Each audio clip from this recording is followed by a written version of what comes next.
Hey everyone, thanks for tuning in. It's time for the C3 stream.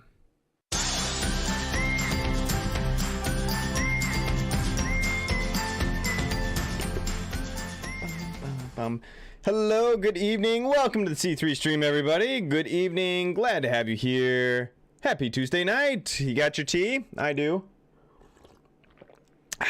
Tonight I have a hot cup of serene green tea. I think I was drinking this last week. Wasn't I drinking this last week too?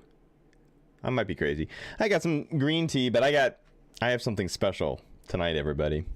I have something particularly extraordinary that I will be indulging throughout tonight's class. Look at this. Can you guys see this?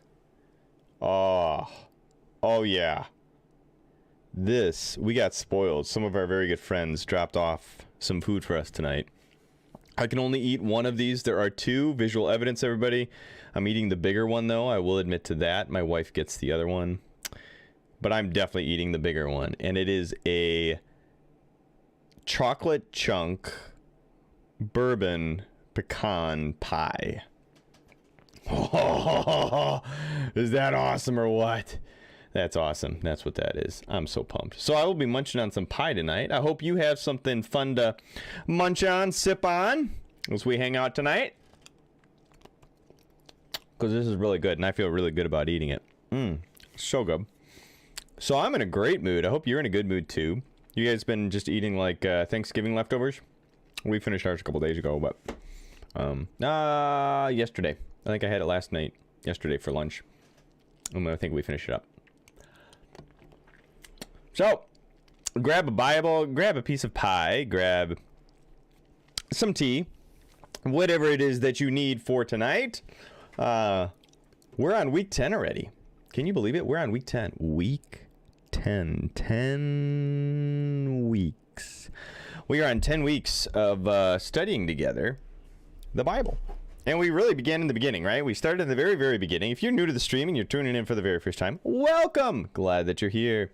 If you missed some of the last weeks, want to catch up, great. Go to YouTube. You can check out the playlist, and you can go back to the C3 stream playlist and see all the different stuff we've covered. But we're basically just taking our time walking through the Bible using a curriculum. It's got pictures. We spend time actually reading the Bible together. I got a couple different screens up on my computer here so I can bounce between different stuff and show you stuff, which is a lot of fun together. So, week 10, and the curriculum is called The Divine Drama. Divine Drama. And that's because the idea is we are looking at the biblical narrative as a divine drama, as a story unfolding in front of us. So we're looking at themes, we're looking at characters, and we are getting to know kind of the story of the Bible, if you will. So, tag someone if you think they might enjoy joining us tonight. Make the invitation. We're a church for those who aren't here yet. That means we're a stream for those who aren't here yet. So tag someone who isn't here yet. If you're here, welcome. I'm so glad that you are here. Go invite somebody, will you? Drop this in a link afterwards, whatever it is. Make sure that other people have the invitation to come and be a part of our study as we look at the scriptures together. So there you go. Shameless plug. All right, you guys ready? So here you go. Here's a word. If you can type and or throw in the comments for me. What's your favorite story we've covered so far? Character, story, you know, what's the highlight reel after 10 weeks? I mean, we're in 10 weeks already. So this is week 10.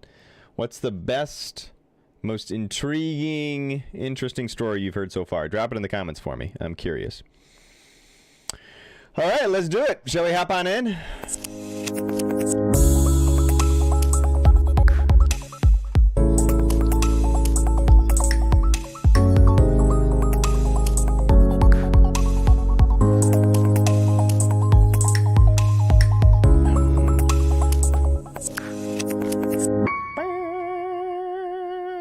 I love that intro. Isn't that a cool intro? All right, let's do this. Nope. Let's do that. That's my notes. You don't need to see my notes. It's not too bad. It's just a handful of notes. It gives me the roadmap. You know what I mean? All right. Much better. Picture. And as always, you got comments as we go. Drop it in the comment section. Exodus. We got a vote for Exodus, huh? We have a vote for Joseph. And we have a vote for Exodus. All right, nice. Genesis. You guys like Genesis, Exodus kind of stuff? You like, I mean, these are early stories. These are foundational stories, right? We're talking that. So Joe likes Exodus. I mean, that's a big story, Joe. Are you talking the beginning part of the Exodus? Are you talking like, let my people go from Pharaoh kind of stuff? Or are you talking more like meet me at the mountain, Exodus, and 10 Commandments? We got a vote for Joseph from Pan. You're talking Joseph in the only Josephs we've covered so far is Joseph in the Technicolor Dreamcoat, which is just prior to Exodus. Nice. All right, cool. I dig it. This is where we left off, talking about stories. We spent last week going through what we refer to as the wilderness wanderings. Wilderness wanderings. The people of God, after the Exodus, as they're wandering around in the desert, all sorts of snafus happen. And eventually, they come to what we refer to as the Promised Land. The Promised Land. Oh, another vote for Joseph, huh? Joseph pulls ahead. The Tippett's household is thrown in with Joseph, too. Okay. The people have wandered all over. I mean, you can see, look at these arrows. They start in Egypt, kind of the left side. They wandered down. We spent time talking about the 10 Commandments, the covenant that was formed there. Eventually, they wander back north, get stubborn. They do this thing with spies. They're like, no, we're too scared to go into the land. God's like, come on, I'm giving it to you. And they're like, no, we don't trust you. So they end up heading back south for a while. It's not cool. It's not a highlight reel moment. But eventually they get things square, head back north, and end up perched on the banks of the Jordan River. By this time, they are what we would largely consider to be a nation. Okay, this is not a small handful of people. This is no longer just a group of 40, 50, 60 people that are a nomadic tribe, but this is a living, breathing nation state. This is a nation on wheels. Okay. This is 12 different tribes that compile a confederation that is relationally tied to each other. Their history and their heritage is the same. So there's a lot of people, you know. It's not just a handful of people. And they are parked on the bank of the Jordan River, and their fearless leader, Charlton Heston, dies. Bum, bum, bum. No, not really Charlton Heston. You guys know that joke? I made a bad joke. You know, it's really hard trying to tell a joke because I have no idea if you're laughing or if you just like blacked out the last 30 seconds because it wasn't funny. So I don't really know. But it was an attempt at a joke, guys. The real leader was Moses, who is played by Charlton Heston in a famous movie. Moses dies and passes the mantle of leadership to a guy named Joshua. Joshua. He's the new leader. He's taking over. He had been tracking with Moses as part of Moses's story. He's part of Moses's entourage. He had been discipled, kind of second in command of Moses for a long time. He had been learning from Moses, growing under Moses, figuring things out with Moses for a long time. This was no surprise. Like when Moses says, yeah, Joshua's taking over, it's like everybody's like, yeah, no, we know. This was no surprise. And in fact, there's a big blessing that goes with it and God's activity in hand. It's all good, right? So this guy, Joshua, though, steps into this role as a new leader. And he really does need to be a new kind of leader. Joshua is a new type of leader. And largely because there is a whole new life in front of this nation. The last 40 years, lost chunk of time led by Moses was as a nomadic group of people wandering out in the desert. Joshua is a military-minded general. He is God's general. God is commander-in-chief. Joshua is his top general that he now entrusts with warfare. Moses, Moses didn't have anything to do with that. He didn't, small scuffles, but never anything like what Joshua. Joshua is a military general from the get-go. His sense of call is intrinsically tied to God's command to go into ancient Israel and take it over. No longer will the tribes be wandering. No longer will the tribes be homeless. This is going to be their home according to God. They just have to have the guts and the obedience. They have to follow God's lead, and God will give them victory as they fight the battles and take over ancient Israel, claiming it as their own. So that kind of a leader, totally different. Okay, totally different. Moses is setting up a nation. Joshua is taking that nation and leading them into battle. And that's why in the very we finished last week with the whole thing of like be strong and courageous, which is the repetitive line that you'll find in Joshua all the time. Be strong, be courageous, be strong and courageous, be strong and courageous. Why? Well, because the guy's a general. That's why. All right. So you have this tribal confederation, this nation made up of different tribes that are all have the same family and lineage, heritage. God has commanded them and told them to head into ancient Israel, but there is definitely warfare in front of them. There are loads of indigenous people who are not going to be excited to give up their homes. We're going to talk more about these indigenous people as we go, but what God is doing is God is more or less declaring what is actually, and I have to use this term carefully, but from our Judeo-Christian framework, maybe I shouldn't say the words. No, but it's true. It's accurate. This is what we would refer to as a holy war. All right. Now I realize before you go off and before you go nuts on me, what do I mean by that? We have to bring context to that. We have to describe that. We have to understand that rightly. A holy war is a war that is leveraged not for personal gain, but rather it is a war that is leveraged first and foremost by God, not people. God is the one who is going to fight this battle. God is the one who is going to fight the war.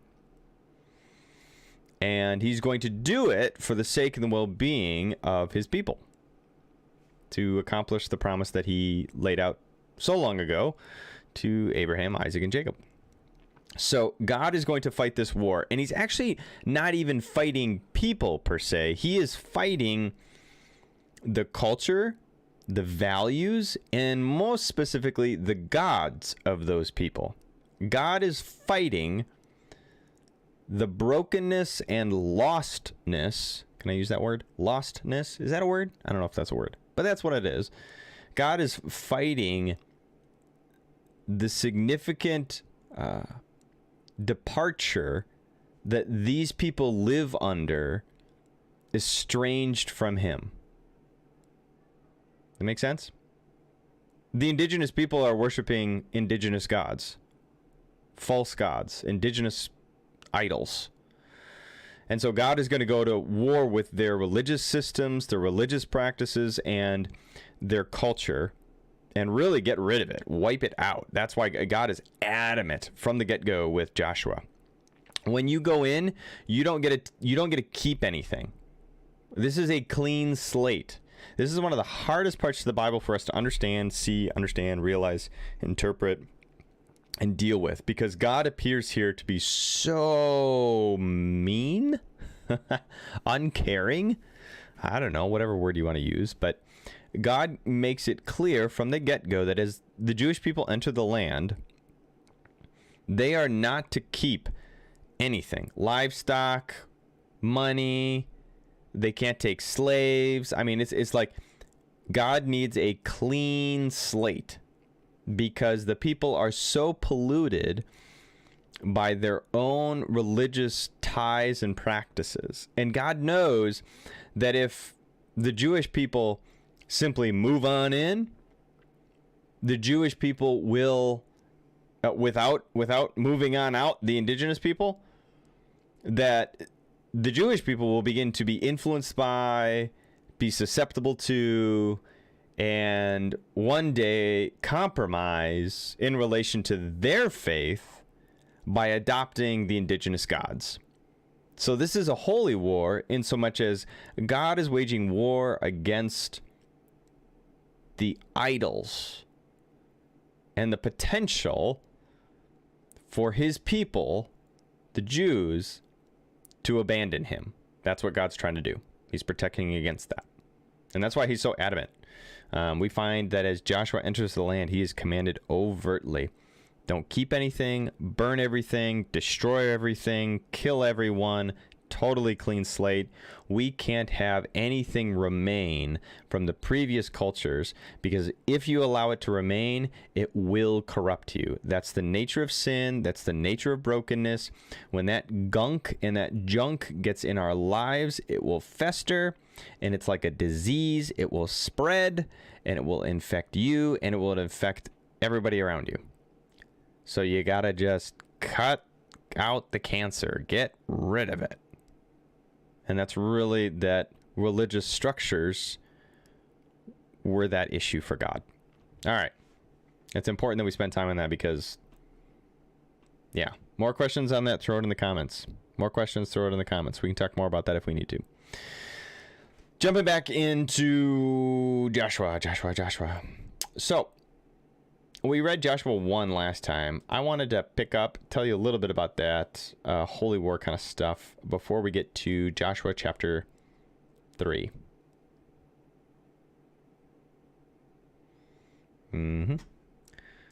Let's read it together. So here's Joshua chapter 3, where Joshua and all the Israelites again is the same word for Jew, Hebrew, Israelites, they're all the same thing. Joshua and all the Israelites left the grove. They arrived at the banks of the Jordan River, where they camped before crossing. Okay, so they're on the east side of the Jordan River, and on the west side is the rest of Israel, ancient Israel. And before it was ancient Israel, it was ancient Canaan, Canaan. Canaan.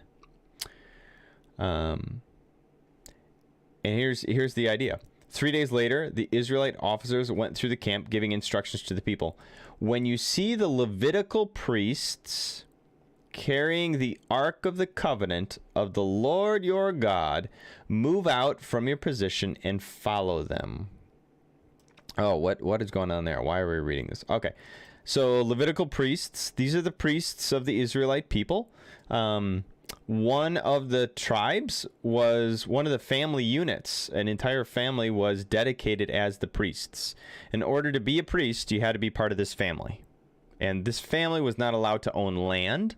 They were entirely dependent upon the generosity and the protection, the care of the rest of the tribes. And the Levites, or Levitical priesthood, they were professional priests. That was their role. That was their job. They were the ones who did all the sacrifices. They're the ones who led the worship practices. They're the ones who took care of the Ark of the Covenant. What is the Ark of the Covenant? The Ark of the Covenant is the thing that Indiana Jones tried to find. And when they found it, it melted everybody. Do you guys remember that movie? I got good movie references tonight, don't I? So, it's called The Lost Ark, right? Indiana Jones and the Lost Ark? Because this covenant, the Ark of the Covenant's lost. We're going to read the story about that. So, what is the Ark of the Covenant? The Ark of the Covenant is a piece of furniture that inside it carries...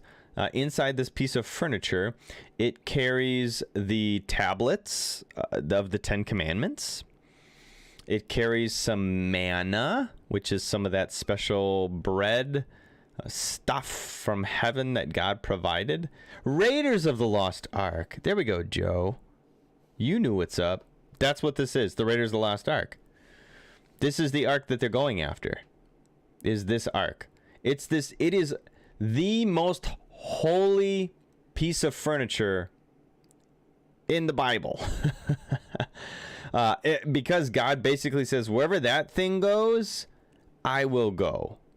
He knows people need something definitive and concrete, that our faith is so fragile, and that if he doesn't give us something concrete, we're just going to wander. So he says, okay, all right, I will attach myself to this piece of furniture. But just to be clear, you're not worshiping the piece of furniture, you're worshiping me. And so the furniture is going to carry the various things that will remind you of who I am. Things like the Ten Commandments, things like Moses' staff, things like manna. So this Ark of the Covenant is a really big deal because it reminds people of who God is. That's what it's meant for. So the priests are going to carry this thing, and basically they're going to lead the way. So you got a picture like, you know, the horns go, and everybody stands up, and the priests start walking forward, and they're carrying this Ark of the Covenant, and everybody follows behind them.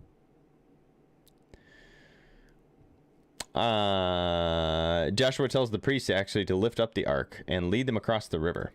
And this is a big moment as they cross the Jordan River because they are officially moving from wilderness wandering to ancient Israel and the land that God promised them. This is like a huge moment. This is a big deal. This is a big deal. Huge. This is a big deal. Okay.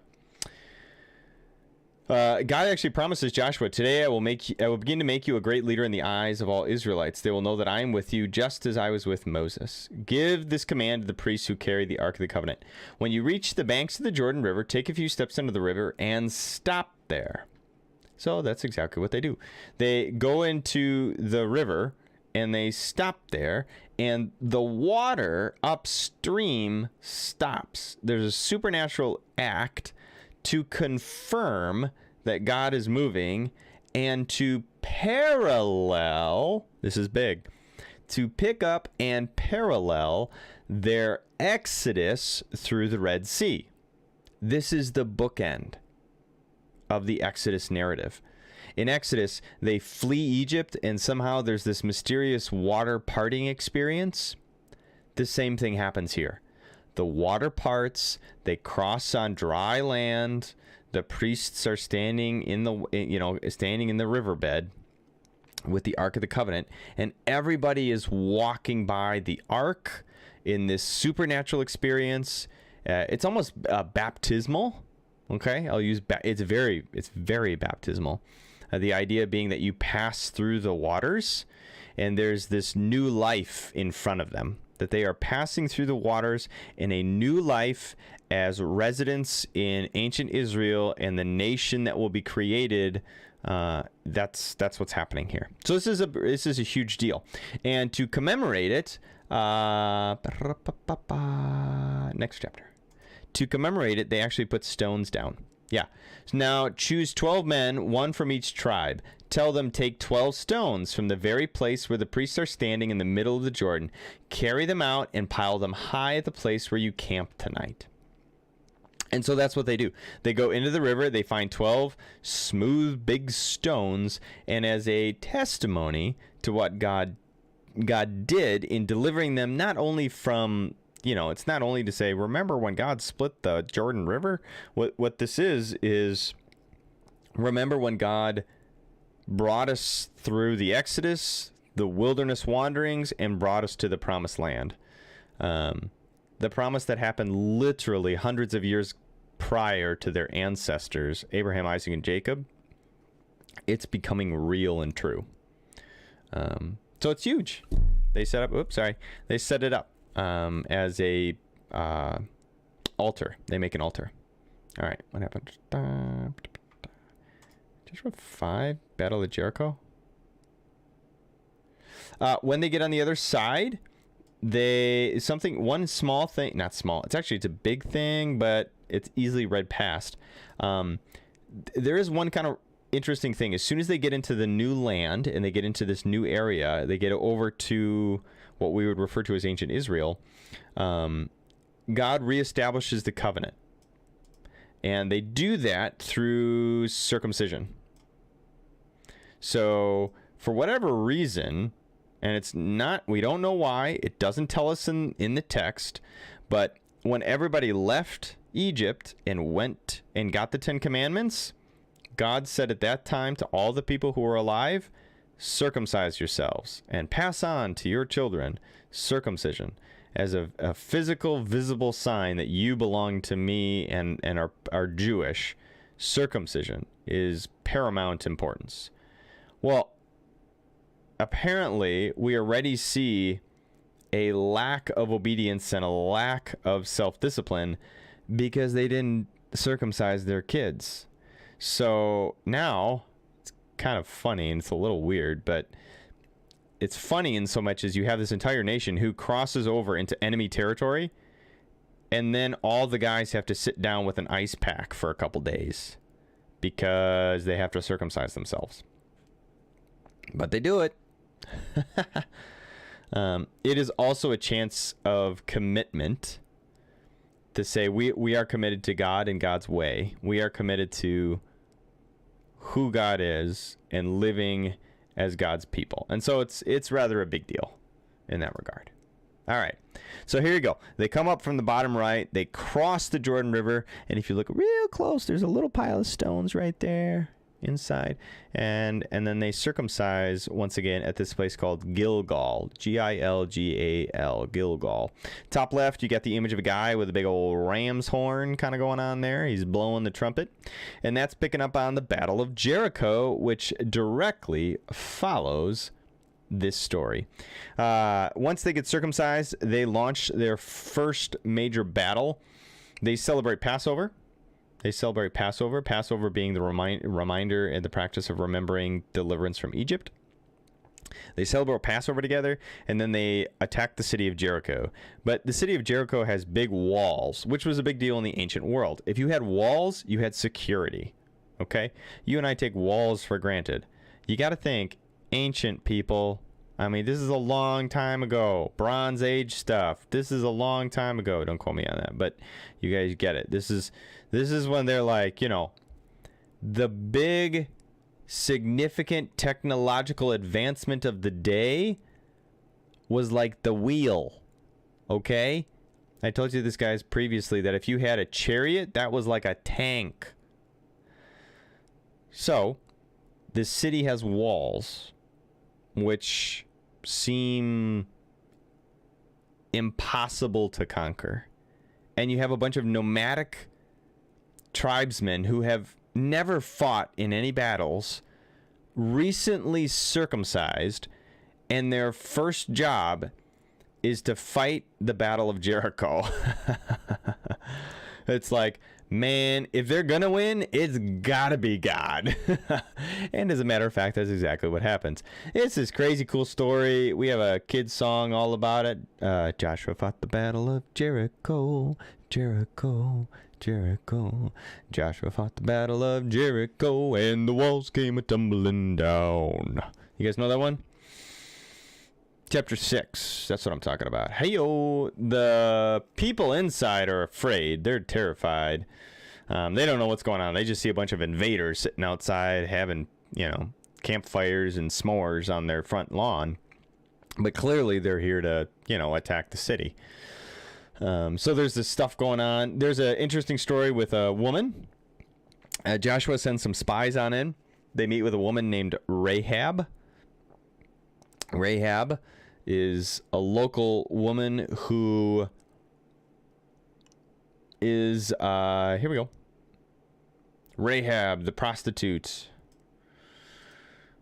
Rahab is a prostitute, and she's living in this city of Jericho, and she's the one who fears both the Jewish people and more specifically the Jewish God. And so we get the sense that she actually converts to Judaism because she is the only one who is delivered. So there's all sorts of History Channel stuff on this stuff of like what really happened. According to the Bible, there is some sort of supernatural cool thing that happens. There's probably a mix of supernatural and practical logistical warfare stuff going on here. But they do take the city. And it's their first major battle. For the very first time, the Israelites have a place where they can call home, a place they're not going to leave, a place that they are conquering. And from Jericho, they spread out. They start fighting battles all over the place, all over ancient Israel. They are winning until there is one blip in there that's a pretty significant blip. They lose, and they all look at each other like, how did we just lose? I can't believe we just lost. Why did we just lose? Well, yeah, it turns out one of the guys had been hiding some contraband. The dude had not followed God's order about destroying everything and was taking some spoils for himself. He was not honoring the holy war thing we talked about prior. We talked about holy war at the beginning of this, guys. So this particular person was not honoring that and was basically saying, I will not be obedient to God. I'm going to do it my own way and not be on board with what God wants. And God saw that. And so as a result of this one dude, the whole nation comes to a standstill. And it shows how serious God is about, hey, clean slate means we need to have a clean slate. So they execute this guy. They kill him. He did not follow. He broke the covenant. And so, clean slate. He gets killed, and the stuff that he stole and took for himself is also killed. Also gotten rid of. Everything gets clean slate, gets wiped out. So they get back on track. After that, they head south first. You can see it here in the graphic that they start conquering and pushing people out, hitting one city after another. They're popping through and pushing people out. Eventually, they conquer the entirety of the south. That once they get the south, they turn their gaze northward and basically push out the northern indigenous people. So they've conquered all of ancient Israel pretty succinctly in the book of Joshua. It is brutal. The book of Joshua is absolutely brutal. And the repetitive theme is when you follow God's orders, when you follow God and obey God, things go well. When you don't, things go poorly. You see in the center of this graphic an image there of a sword, and in front of the sword is this little piece of furniture. That is a representation of the Ark of the Covenant. That's what that is. That's the Ark of the Covenant, or a graphic attempt at describing the Ark of the Covenant. So ancient Israel is effectively conquered by the Israelites coming in as a nomadic people that God goes before them. Supernatural stuff happens all the time, and they're winning battle after battle after battle. Eventually, the tribes get together at a place called Shiloh, which is about halfway in between. It's about halfway up in your map, Shiloh. It becomes a very important place as time goes on in the biblical narrative. But at Shiloh, everybody gets together. And they're like, great, we've done it. We did it. We conquered the south. We conquered the north. And even on the other side of the Jordan, further east, they effectively push all the indigenous people out and totally destroy all the towns and all the culture and all the values and systems and all the stuff. It's a clean slate. It's exactly what God wanted. So you get this new nation who now has a new geographic spot to call home. And let's see, I want to talk about that in a second. First, I want to talk about this. Then they divide the land up. That's what they do. Okay. So here you see an image of how the land gets divided between each of the 12 tribes. There are 12 tribes, and depending on which tribe you associate with and you belong to, depending on which family you're a part of, you go to a specific chunk of land. And some of them go north, some of them go south, some go east. But basically, the nation settles according to their tribes. They settle in respective land. And this is the beginning of ancient Israel, the nation state, which, I mean, all the way to this current day, we have modern day Israel, right? So this is essentially how it started. They come in, they take it over, and they basically set up states in the same way that we have states in the United States of America, a confederation of states. The difference is United States of America has a federal government that still binds together, right? There's some glue going on with the federal government that binds the states together. In ancient Israel, it was states' rights only. After they conquer with Joshua, it's kind of like everybody goes their separate way and settle in their respective lands. They settle in their respective areas, and after this, we get the next book of the Bible. But before we go into the next book of the Bible, I want to talk to you about what this graphic is. All right, what's up with this graphic? So this shows you actually a little bit about the religious system that the ancient indigenous people practiced. So the dominant indigenous religion in that area had to do with the worship of Baal or Baal and Asherah. We do have archaeological evidence of what those gods were. Baal, it's B-A-A-L, and depends who you talk to, you'll say it one way or the other. I will use, for the sake of this conversation, Baal. Baal is a thunder god, usually associated and represented by a bull's head on a man's body. He was associated with bulls, the big horns, right?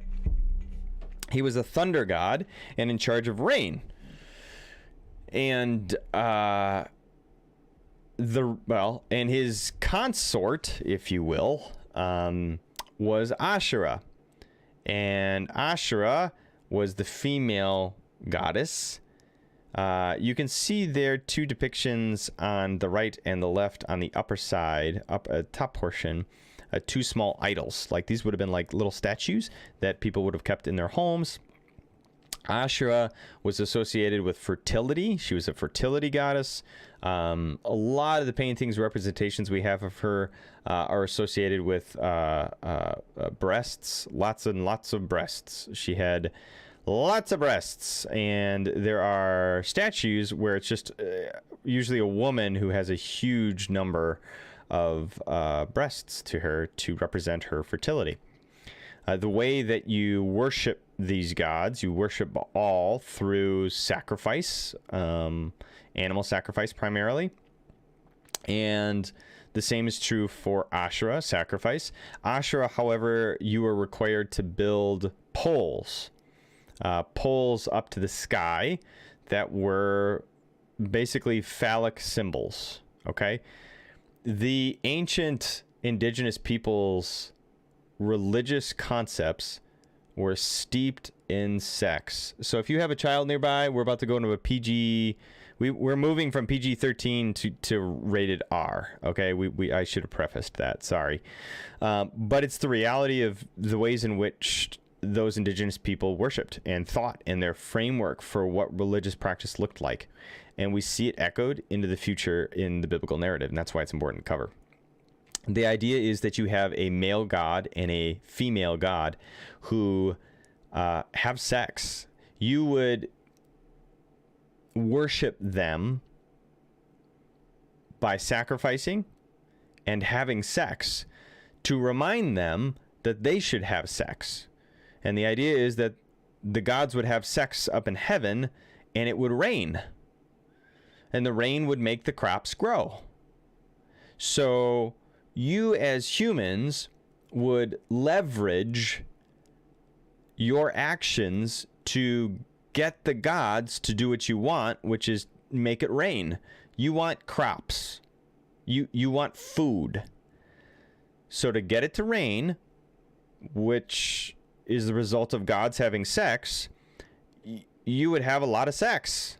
And so it actually became something called a temple prostitute, where you were literally a prostitute that you would go and, as part of the worship practice in the indigenous world, you would make sacrifices and then have sex, and that would remind the gods, and they would have sex, and then rain would fall to the earth, and then the crops would grow. You could see how this would not jive with what God is describing and what God, in a Jewish Israelite context, believes, understand. Like, it's just like, wait, what?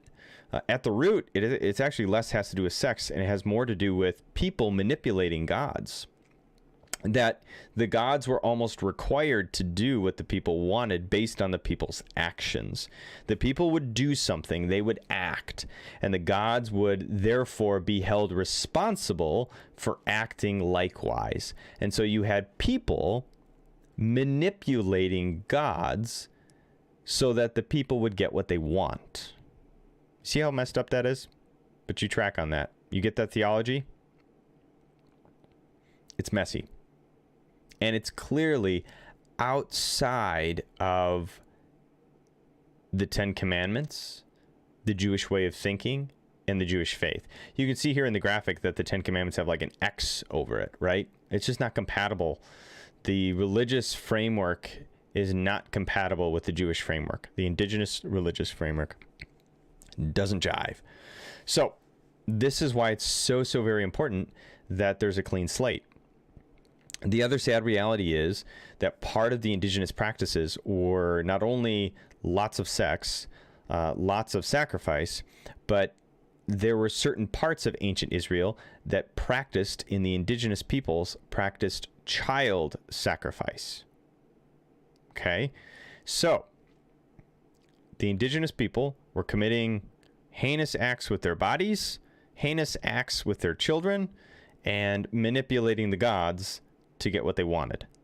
It shows how lost, broken, hurting, and desperate those persons were, truly, and wrapped in their own sin and brokenness. God says, I can't have my people begin to adopt any of these practices. This is not what my people are meant for. My people are supposed to be the people that when others look at them, they're like, wow, they live upstanding lives. They live different kind of lives. They live lives that are meaningful and purposeful and kind and generous and giving. And they worship one God, not a bunch of gods. And they actually obey that God rather than trying to manipulate the God. They just simply do and are obedient to the heart of that God. So the whole system and culture prior to the Israelites was non-compatible with the Jewish faith. The reason this is all so very important, guys, is because once you get to this tribal stuff, where every tribe goes their own way and settles in the land, we get a different story of what happened with Joshua. Bum, bum, bum. All right, so turn the page, and we get a book in the Bible called Judges. And Judges is one of the most bizarre, fun to read, freaky books in the Bible that when you read it, you're like, what the heck was that? Joshua is, most scholars look at Joshua and believe it to be a patriotic, nationalistic writing of how things should have went. But once you turn the page and you get to the book of Judges, Judges describes the conquering of ancient Israel very differently. I'll show you.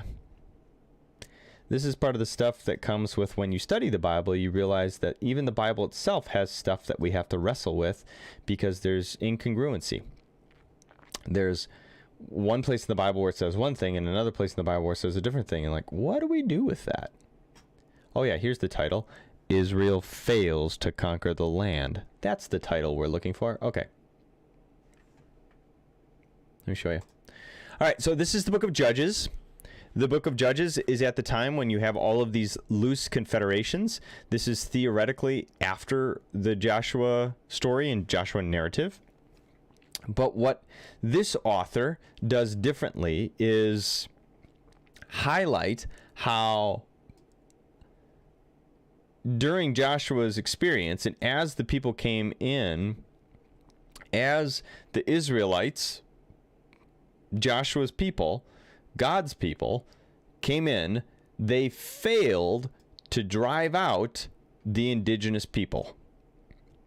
They failed to drive out the people. The tribe of Benjamin, however, failed to drive out the Jebusites. The descendants of Joseph were attacked. The Lord was with them. They sent man. Here we go. The tribe of Manasseh failed to drive out the people living in Beth-Shan, Tanakh, Dor, Iblim, Megiddo, and all the other surrounding settlements. This is great. Because the Canaanites were determined to stay in the region. Well, of course. The tribe of Ephraim failed to drive out the Canaanites. The tribe of Zebulun failed to drive out the residents. So the tribe of Asher failed to drive out the residents. Likewise, the tribe of Naphtali failed to drive out the residents. It goes all the way through all the tribes. So, you know, what do we do with this? What really happened? Historically, factually, we'll go with fact. Factually, what happened? Probably a combination of both. That Joshua and the Israelites had great military conquest, took over a bunch of territory, and eradicated much of the indigenous people. And there were probably huge numbers of indigenous people that remained and eventually intermarry with the new Israelite conquerors. That as these tribes make their homes, they let some of the locals stick around and become immersed in the Jewish life and the Jewish communities. They intermarry.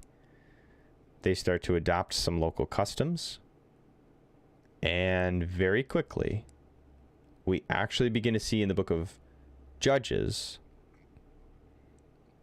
the Israelite people start abandoning the God of Abraham, Isaac, and Jacob and begin to worship some of the local indigenous gods, Baal and Asherah.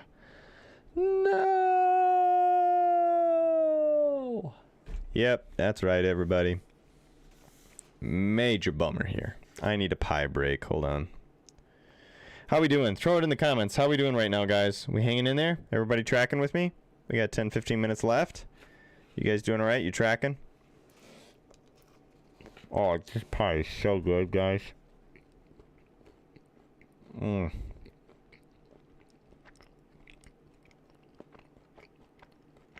I wish I could share this with you. It's so good.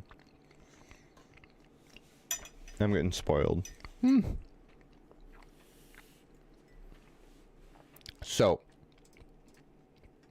here we are in the book of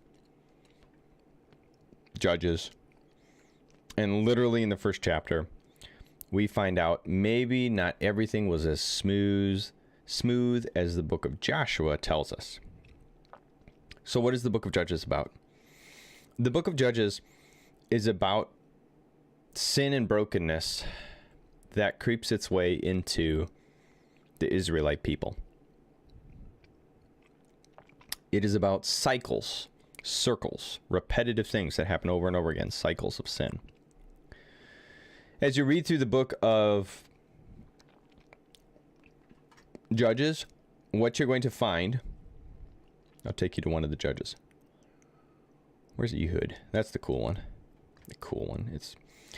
So Judges is a time where the Israelite people, when things are going good, the Israelite people are worshiping God, and things are better when you worship God and go bad when you don't. What happens is life is good, you begin to get comfortable, you begin to be arrogant, and you start slipping in following the 10 Commandments and the 613 laws of being a good Jew. You might do a little extra worship of Baal or Asherah on the side just to hedge your bets a little bit, you know what I mean? And soon, all of a sudden, things start going bad. Things go really bad. All of a sudden, you're bottoming out, and you cry out to the Lord of your ancestors, saying, "Save me, save me!" And God raises up judges. Judges are prophets slash general slash judge. I mean, when we say the term judge, you picture somebody with like a white wig in a courtroom. That's not the biblical term of judges. More so think of like a wild-eyed priest with a big sword ready to chop up the bad guys. That's a judge in the Bible context. That's the caricature. A passionate, zealot man or woman of God who wants to lead the people back to God and get rid of the bad guys. And this is what happens. The people sin, and God says, fine, here's your punishment. You want to be like these other people? You want to worship their gods? You want to have their practices? I'll let them rule over you. And so the indigenous people rise up, take over. The Israelites become subject to heavy taxes and rulers and things like that. They cry out. God says, fine, I'll deliver you with a judge. He raises up a judge. They lead a valiant charge. They regroup as the Israelite people, and they win. They establish themselves. They get comfortable. Time passes. In their comfort, they start to slip, and all of a sudden, we're back into where we started with people starting to sin. So it's this cycle that just spins over and over and over again. And so these judges are famous priests slash generals that come to the rescue. And as long as they're like alive, people toe the line and obey God. And as soon as the judge dies, then they're like, well, and they start slipping in their faith again. Here are some of the names of judges that maybe you would recognize. Deborah, female, incredible. Gideon, he's a famous one. Samson. Samson is a judge. If you've ever heard the story of Samson before, you're talking about a super buff dude who forgoes the sword and uses a donkey jawbone.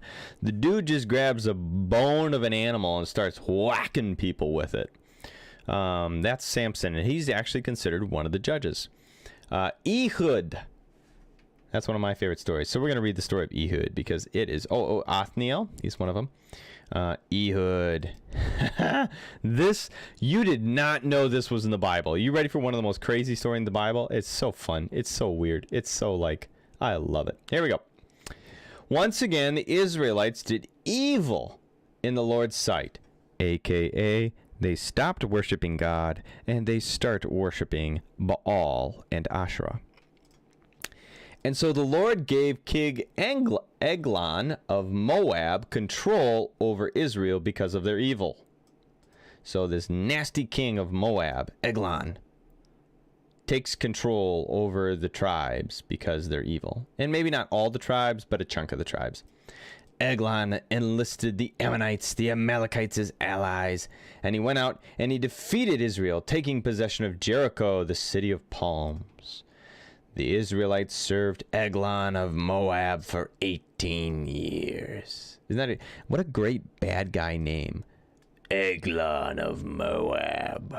That's just such a great bad guy name. So the Israelites are being heavily taxed. Eglon is king. He's a bad guy. He worships Baal. He worships Asherah. He doesn't care about Israel at all. He cares about being in charge. But when the people of Israel cried out to the Lord for help, the Lord raised again up a rescuer to save them. Because that's what he does. Saves. And so this time, the judge that he raised up was Ehud. And what's interesting about Ehud is that he was a left-handed man. Ooh, left-handed. Very interesting. Why would the Bible say left-handed here? He was a left-handed man of the tribe of Benjamin. The Israelites sent Ehud to deliver their tribute money, aka taxes, to King Eglon of Moab. So Ehud made a double-edged dagger that was about a foot long. He strapped it to his right thigh, keeping it hidden under his clothing. He brought the tribute money to Eglon, who was very fat. Oh, this is so great.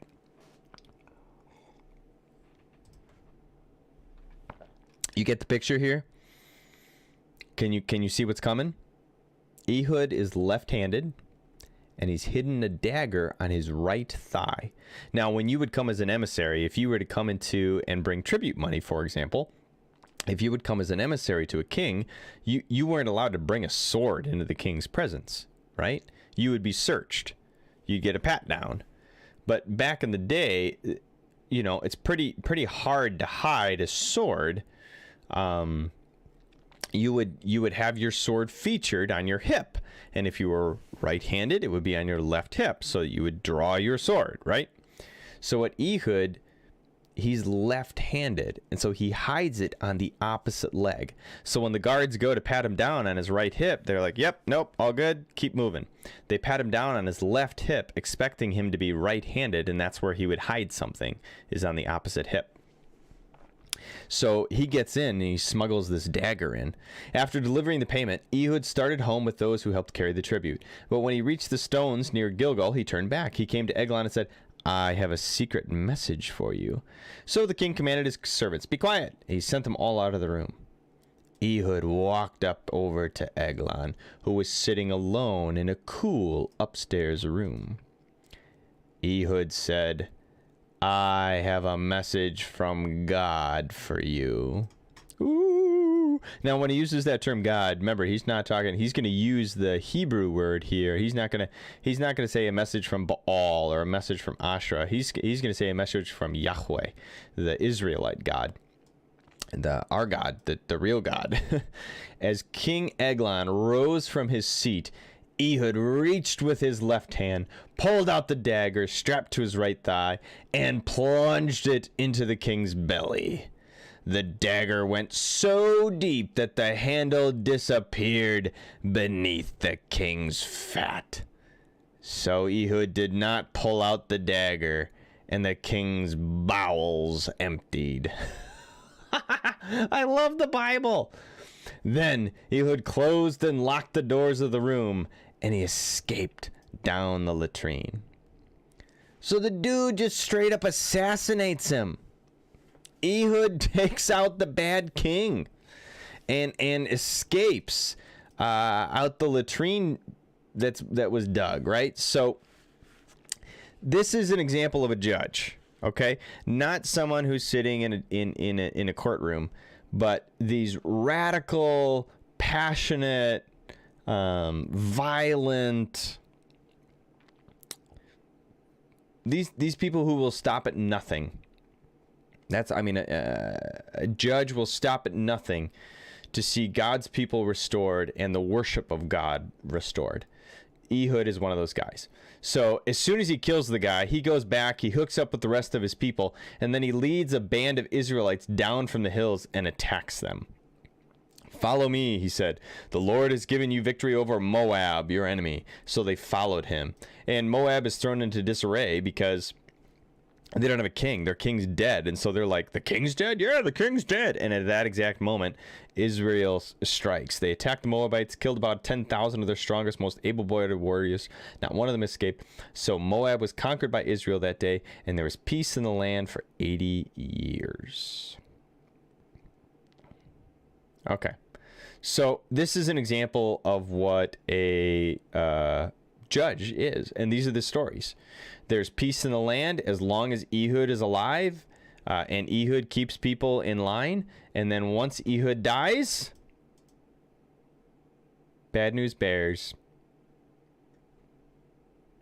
they start to worship the local gods again. God gets mad and lets one of the bad guys take over again. And it's this cycle over and over and over and over. So, all right, I'm going to pause there for tonight because it's already 8:30. Oh, I was hoping we'd get all the way through Judges because there's so much more to Judges. That I want to talk to you about the ending of Judges because it's got to set up.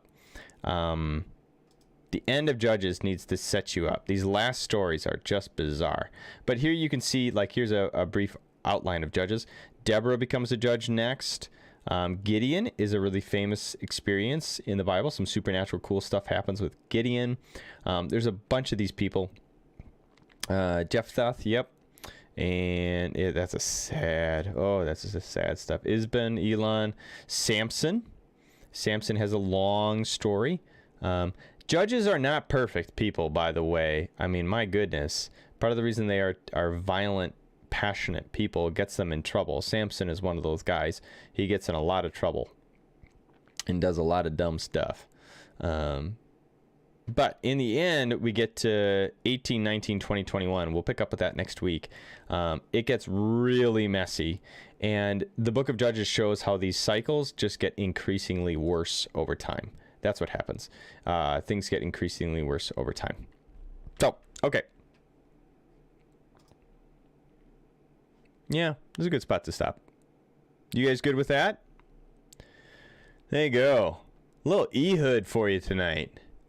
Wrapping it up tonight with some Ehud. Okay.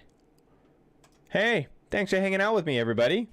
Thanks for joining. What'd you guys think? Throw it in the comments. What'd you think? What was the best part of the night? Any surprises for you? How do you deal with that tension of, you know, Joshua and Judges having some different storylines going on? Kind of tough stuff to deal with. Tough to figure out. But, well, I wanted to say thank you, as always, guys. Thanks for tuning in with me. Thanks for joining me. There's always a lot of good stuff going on around Christ Church. Hopefully you guys already know that, but just in case, you can see more at ChristChurchMcMahon.life. Sunday's coming. New sermon series. Advent. Christmas time. Christmas time is here. Bringing lots of cheer. Yeah, come hang out with us. 8 o'clock, 9 o'clock, 10:30. We start a new sermon series called The Gift this coming Sunday. Whether you are online or on site, come and experience with us the Christmas Advent season as we get ready and get closer to Christmas. We're going to be looking at the gifts of the wise men. Pastor Bob is going to be taking us through each of these specific gifts and the significance correlating in our own lives. So please come, be a part of that. Invite somebody, whether you are on site, whether you are online. Go be a church for those who aren't here yet, and make sure you're always looking for the opportunity to invite somebody to come and experience it as well. Let me invite you to join me on Thursday mornings for Thursday morning meditation. If you want some prayer, you want some scripture and Holy Spirit shout outs, come hang out with me. Thursday mornings, we have a lot of fun on Thursday mornings as well. It's a very different vibe than Tuesday nights. Much more meditation, grounding ourselves in the Word, and starting the day together. But thanks for joining me on Tuesday nights as well. If you ever missed an episode, go back, watch it on YouTube, check it out. You can also track it down if you're tuning in on Facebook, either at the Christ Church community page, or you can check out my personal page too. So thanks for joining tonight, guys. Thanks for hanging out with me. Hope it was a good night for you. Thank you. God bless you. Have a great, wonderful rest of your evening. I'm going to finish up my pie and call it a night. So thanks for joining. Thanks for tuning in, guys. God bless you. Can't wait to see you on Thursday morning. And if not Thursday morning, I will see you on Sunday morning. So God bless, guys. Go live some lives. Go elevate Jesus Christ. And go be a church for those who aren't here yet. That's what matters most. God bless, guys. Have a great night.